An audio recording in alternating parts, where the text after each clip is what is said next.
सभी मित्रों को मेरा नमस्कार। मित्रों, आइए आज की कक्षा में हम अध्ययन करते हैं हमारी कक्षा 9 की हिंदी की सहायक पुस्तक कृतिका से इस जल प्रलय में पाठ पर आधारित बहुविकल्पीय एमसीक्यू प्रश्नों का। मित्रों, यह जो कृतिका पुस्तक है एनसीईआरटी द्वारा लगाई गई पुस्तक है और हिंदी अपाठ्यक्रम ए कोर्स के अंतर्गत ये पुस्तक आती है। हमारा आज का पाठ है इस जल प्रलय में, जो कि फणीश्वरनाथ रेणु जी द्वारा लिखित पाठ है। आइए इस पर आधारित कुछ एमसीक्यू मल्टीपल चॉइस क्वेश्चन या बहुविकल्पीय प्रश्नों के उत्तर हम यहाँ पे जानेंगे। हमारा पहला प्रश्न है, इस जल प्रलय में पाठ के लेखक कौन है, जो कि मैंने अभी अभी आपको बताया। तो आपके पास परीक्षा में इस तरह के प्रश्न आ सकते हैं। ए है जगदीश चंद्र माथुर, बी है फणीश्वरनाथ रेणु, सी है विद्यासागर नोटियाल और डी है शमशेर बहादुर। तो जैसा कि हमने बताया कि ये जो पाठ है फणीश्वरनाथ रेणु जी द्वारा लिखित पाठ है, तो इसका जो उत्तर हो जाएगा फणीश्वरनाथ रेणु, जो कि बी नंबर पर है। इस प्रकार के प्रश्न परीक्षाओं में कुछ वर्ष से पूछे जा रहे हैं, तो आप इनकी भी तैयारी करें। इसलिए आज आपके सामने में 25 प्रश्न लेकर उपस्थित हुआ हूँ, 25 क्वेश्चंस। दूसरा प्रश्न है हमारा कि लेखक के गांव के आसपास कौन सी नदी नहीं है। मित्रों ध्यान रखिएगा, क्वेश्चन पूछा है नदी नहीं है। तो हमारे पास जो नदियों के नाम है, ए कोशी नदी, बी महानंदा, सी गंगा और डी गोमती। तो इसका जो सही उत्तर है डी गोमती, इसका उत्तर सही है। गोमती नदी लेखक के गांव के आसपास नहीं है। हमारा तीसरा जो प्रश्न है मित्रों, हमारा तीसरा प्रश्न है कि वह जमीन जो जोती बोई नहीं जाती क्या कहलाती है। ए परती, बी पलती और सी पहलती और डी पटलती। तो इसका मित्रों जो सही उत्तर है वो है ए परती जमीन, उसको परती भूमि कहा जाता है, जिस जमीन पर जोती बोई नहीं होती अर्थात खेती नहीं होती। तो उसको हमारा जो उत्तर है वो है परती। अगले प्रश्न की ओर चलेंगे। प्रश्न है कि सावन भादों में लोग किसकी खिड़कियों से पशुओं के झुंड देखकर बाढ़ की विभीषिका का अंदाजा लगाते थे। घर की खिड़कियों से, बस की खिड़कियों से, ट्रेन की या कार की। तो मित्रों जो इसका सही उत्तर है वो है ट्रेन की खिड़कियों से। तो हमारा सी वाला ट्रेन की खिड़कियों से सही हो जाएगा। अगले प्रश्न की ओर चलेंगे। प्रश्न है, लेखक को बाढ़ पर लेख लिखने पर प्रथम पुरस्कार कहाँ मिला था। हाई स्कूल में, कॉलेज में, जिले में या प्रदेश में। तो सही जो उत्तर है वो हाई स्कूल में, जब उन्होंने बाढ़ पर एक लेख लिखा था तब उनको पुरस्कार मिला था। तो ए सही उत्तर हो जाएगा हाई स्कूल में। मित्रों अगले प्रश्न की ओर चलेंगे। प्रश्न संख्या 6 क्या कहता है, लेखक ने किस पत्रिका में कथा दशक के अंतर्गत बाढ़ की कहानी को नए पाठ के साथ प्रस्तुत किया था। हिंदुस्तान में, धर्मयुग में, कादम्बनी में या पराग में। ये पत्रिकाएं हैं जो उस समय चलती थी। तो किस में किया था, तो वो है उत्तर है बी धर्मयुग। आपको उत्तर दिखाई दे रहा होगा, बी धर्मयुग इसका सही उत्तर है। ये बहुत ही महत्वपूर्ण प्रश्न है, इनको आप अपनी कॉपी में लिखिएगा और अच्छे से इनका अभ्यास कीजिएगा, परीक्षा में पूछे जा सकते हैं। प्रश्न संख्या 7 है, लेखक ने बाढ़ से घिरने, बहने और भोगने का अनुभव कहाँ किया था। पटना में, रांची में, भागलपुर में या मुंगेर में। तो इसका जो सही उत्तर है वो पटना में, अर्थात पहले वाला ए वाला उत्तर इसका सही है। 8वां प्रश्न है, लेखक को बाढ़ में फंसने का अनुभव कब हुआ था? 1965 में, 1966 में, 1967 में, 1968 में। तो ये पाठ जो हमने पढ़ा था, अब पिछले वीडियो में हमने ये पाठ पढ़ा था, तो उसमें था ये जो घटना थी, ये जो पाठ हमारा जो लिखा गया है 1967 की घटना के आधार पर लिखा गया है। सी वाला उत्तर इसका सही है। ये इस पाठ का पूरा अध्ययन किया है हमने, इसके लिए अलग से एक वीडियो बनाया है। आप सभी से मेरा अनुरोध है, आप उस वीडियो को पूरा अवश्य देखें और पाठ को अच्छी प्रकार से समझें। जब आप बारीकी से अच्छी प्रकार से पाठ को समझेंगे तो आप हर प्रकार के प्रश्न का उत्तर दे पाएंगे। अगले प्रश्न की ओर चलेंगे। सन 1967 में पटना में कितने घंटे लगातार वर्षा हुई थी? ये उसी पाठ में दिया है। 15 घंटे, 18 घंटे, 20 घंटे, 24 घंटे। तो मित्रों, जो इसका सही उत्तर है वो 18 घंटे, बी वाला सही है। 18 घंटे बारिश हुई थी वहाँ पर, लगातार 18 घंटे बारिश हुई थी जब बाढ़ आई थी। प्रश्न 10वां हमारा प्रश्न है, पटना के निचले हिस्सों में किस नदी का पानी घुस आया था? कोसी नदी का, गंगा नदी का, महानंदा का, पुनपुन का। तो जो सही उत्तर है पुनपुन का पानी घुस आया था। प्रश्न 11 हमारा है कि अब कहाँ जाइएगा? अब कहाँ जाइएगा, काफ़ी हाउस में तो अबले पानी आ गया होगा। यह कथन किसका है? ये लेखक का है, लेखक की पत्नी का है, लेखक के मित्र का है, या रिक्शे वाले का है? तो मित्रों, ये रिक्शे वाले ने कहा था। जब रिक्शे में बैठ के वो बाढ़ का दृश्य देखने जा रहे थे तो उसने ये कहा था कि अब कहाँ जाओगे, क्योंकि कॉफ़ी हाउस में भी अब तक पानी आ गया होगा।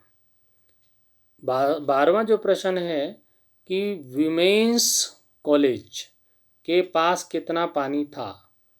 वुमेंस कॉलेज के पास छाती भर पानी था, डुबाव पानी था, घुटनों भर पानी था, टखनों भर पानी था। तो आप समझ सकते हो, इसमें जो आपने पाठ पढ़ा होगा तो उत्तर आप बता पाओगे। इसका उत्तर जो है डुबाव पानी, यानी कि बी नंबर। जो डुबाव मतलब डूब जाए जिसमें, ऐसा पानी भरा हुआ था वहाँ पर। अगला हमारा प्रश्न है 13वां प्रश्न, किन की बिक्री अचानक बढ़ गई थी? किस चीज़ की बिक्री बढ़ गई थी? तो हमने पाठ में पढ़ा था, उस समय पान की बिक्री बढ़ गई थी, क्योंकि पान की दुकान पे रेडियो था, रेडियो में वो समाचार सुन रहे थे।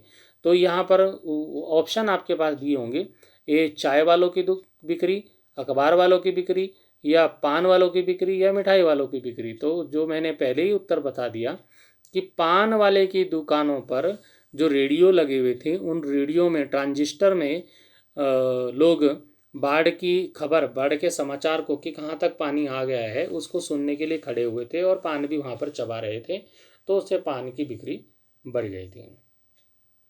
14वां जो हमारा प्रश्न है मित्रों, उसको देखेंगे कि लोगों को किस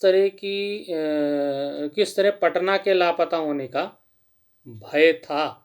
तो सूर्य कोटि की तरह, धनुष कोटि की तरह, बाण कोटि की तरह, जल कोटि की तरह। ये आया था, इसमें पाठ जब हमने पढ़ा तो उसमें आया था। तो मुझे याद आ रहा कि धनुष कोटि जो था वो स्थान वो डूब गया था, उसका पता भी नहीं चला था। तो धनुष कोटि इसका उत्तर सही होगा। तो आइए देखते हैं उत्तर। बिल्कुल सही उत्तर इसका है धनुष कोटि की तरह। धनुष कोटि एक स्थान का नाम है जो कि बाढ़ के पानी में लापता हो गया था। ठीक है, अब हम 15वें प्रश्न की ओर चलते हैं। 15वां प्रश्न हमारा है, राजेंद्र नगर चौराहे पर लेखक किस कॉर्नर से एक सप्ताह की खुराक लेने गया था? तो मैगजीन, या ब्रेकफास्ट, या फूड, या मिल्क। तो शायद मैगजीन होगा। तो उत्तर बिल्कुल सही है, इसका उत्तर ए मैगजीन इसका उत्तर है। मैगजीन कॉर्नर पर वो लेखक गया था वहाँ पर एक सप्ताह की खुराक अर्थात किताबें लेने के लिए। एक सप्ताह, क्योंकि उसे उम्मीद थी कि बाढ़ का पानी एक सप्ताह तक भरा रहेगा, इसलिए वो वहाँ पर क्या करने गया था, किताबें एक हफ्ते भर की पढ़ने की लेने गया था। उस समय इतना मल्टीमीडिया तो था नहीं, तो किताबें ही एक साधन था, वो किताबें लेने वहाँ पर गया था। 16वां हमारा प्रश्न है कि किस विभाग की गाड़ी लाउड स्पीकर से घोषणा कर रही थी? पुलिस विभाग की, नगर निगम की, स्वास्थ्य की, या जनसंपर्क की?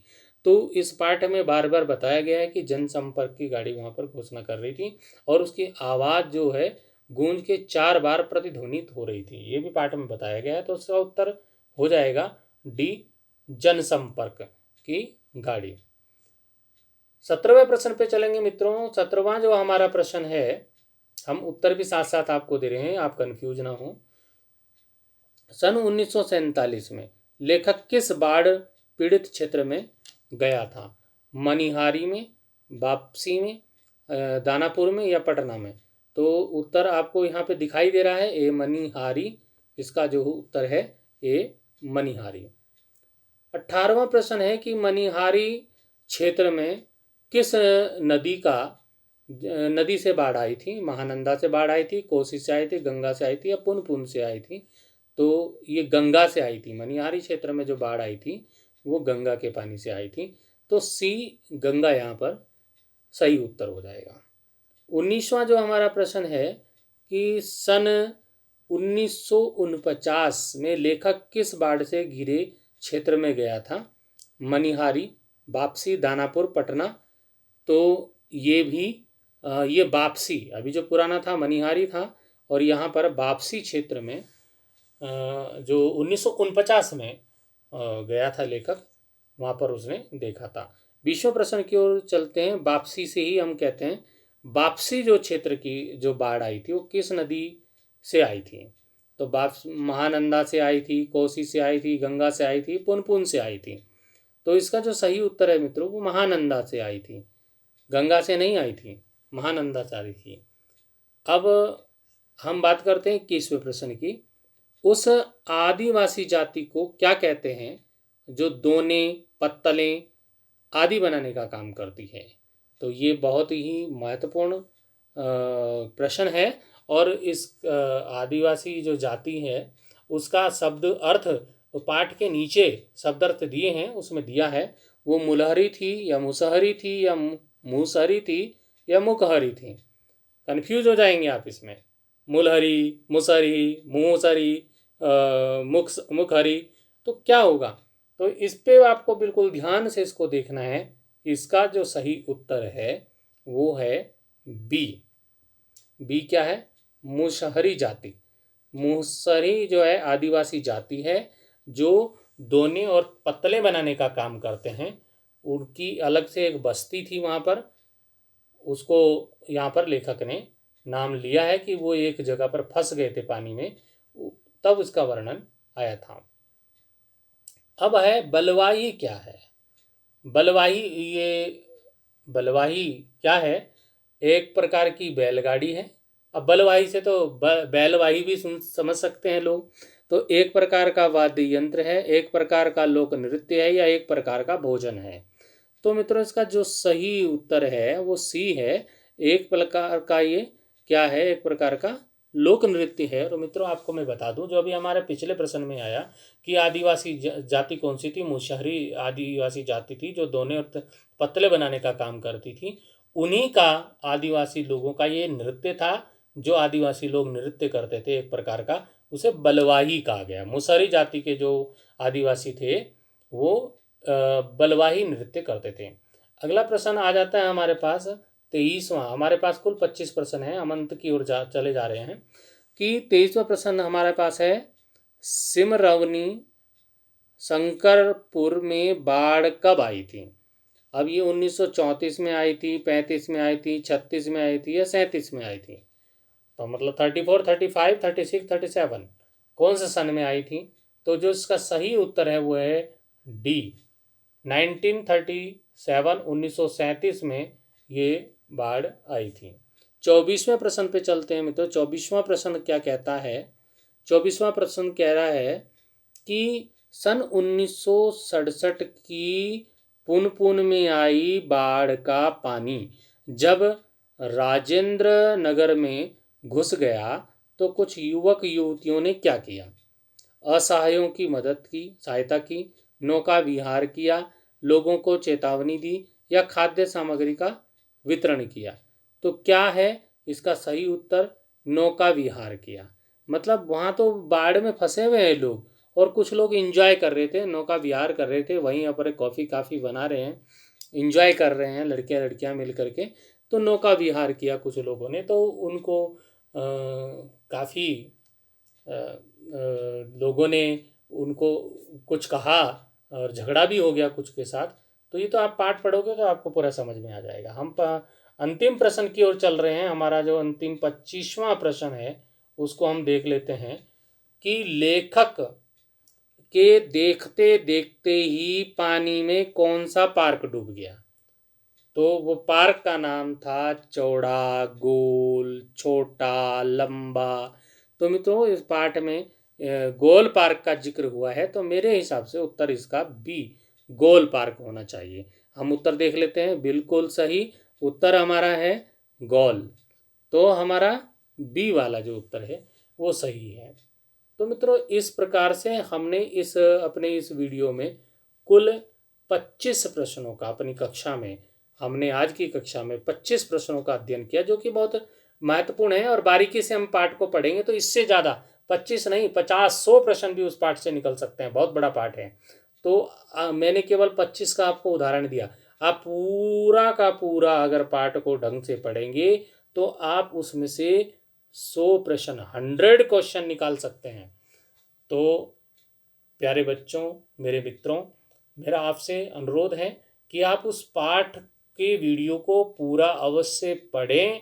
पढ़ नहीं सकते तो आप सुने और सुन करके उसको समझ जाएंगे कि क्या क्या प्रश्न उसमें से बन सकते हैं, और आने वाले परीक्षा में आप प्रश्नों के सही सही जवाब दे सकते हैं और अच्छे अंक प्राप्त कर सकते हैं। मेरी शुभकामनाएं हैं आप लोगों के साथ। इसी के साथ धन्यवाद।